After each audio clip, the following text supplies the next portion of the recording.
So welcome to another video, and today I'm going to be showing you how to do drag clicking, why this is useful, what settings you can use, what works, what doesn't work, and which mice like the Model O or Roccat mice are able to work, as well as if you need grip tape or not. So what's drag clicking? Well, it's a way of registering high clicks per second, or CPS, by dragging your finger across the mouse from top to bottom, and then that way it basically triggers the switch multiple times without having to lift up and down like you do on a normal single click or multiple click. Is it easy to do? Well, it takes some time, definitely. You certainly requires some friction here, which is why people use either sellotape to create stickiness on their fingers, or they use grip tape. It doesn't work very well with sweaty hands, which I've got today because it's 35 degrees in the UK and the humidity is high. Very tricky to do if it is wet or humid. I'll add some links in the description for this lizard tape that I've done recently to install on a couple of mice here if you want to do that, or you could use some other grip tape as well. Going forward on my reviews for mice, I'll be showing people whether you can use these mice for drag clicking, because a lot of people have been asking me that when I've been doing reviews, hence I'm doing this video now to show you what it is and how you do it. You can maybe use this going forward. So when's it good to use? Well, a lot of people seem to use this for Minecraft PvP. You could use it also in things like Rainbow Six or something where you're using single fire bullets like Call of Duty and stuff, but I find it does pull my aim off a little bit. That's a little bit tricky. In Rainbow Six, for instance, you'd only be used for when using a pistol or a DMR. Is it bannable? Potentially, yes.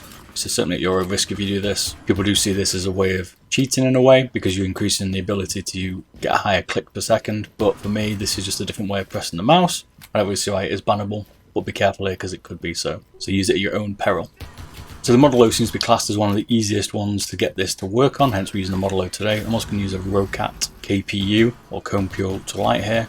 You could use it on other mice. I can't get it to work on my G Pro Wireless, for instance. It's too slippy. It might work with some grip tape, but you also need the ability in the software to lower the debounce settings. In the Model O, you can lower it down here, and in the Roccat, you can also do the same. I'll show you with the debounce on the high setting, which is 16 milliseconds, and you can see it not registering every shot here.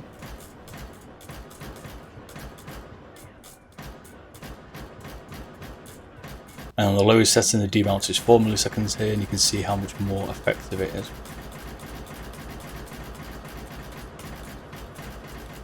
You can see on the higher debounce it doesn't trigger. You definitely need to have a low debounce, and hence you need to use mice with software that enables you to lower the debounce setting. Not all mice can do this, hence I'll put it in my review so you know which ones you can use if you're doing this yourself.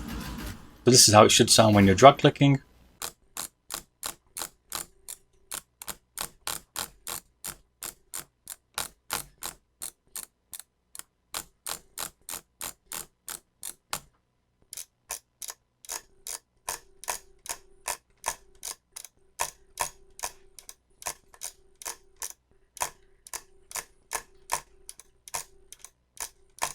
And this is how it shouldn't sound.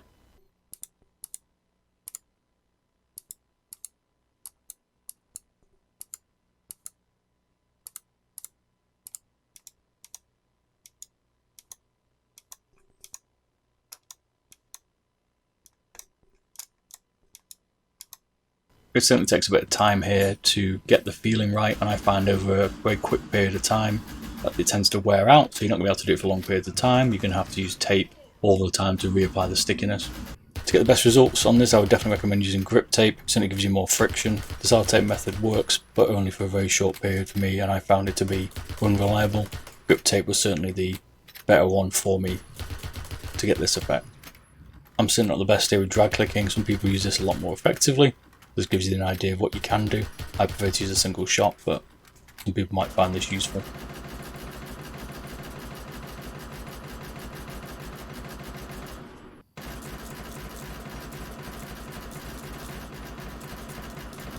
So if you found this is useful, don't forget to like and subscribe. I'll certainly be showing you some other videos. I've just recently done the Razer Mini 6% keyboard review as well. Check that out, link in the description, and I'll see you again soon. Bye bye.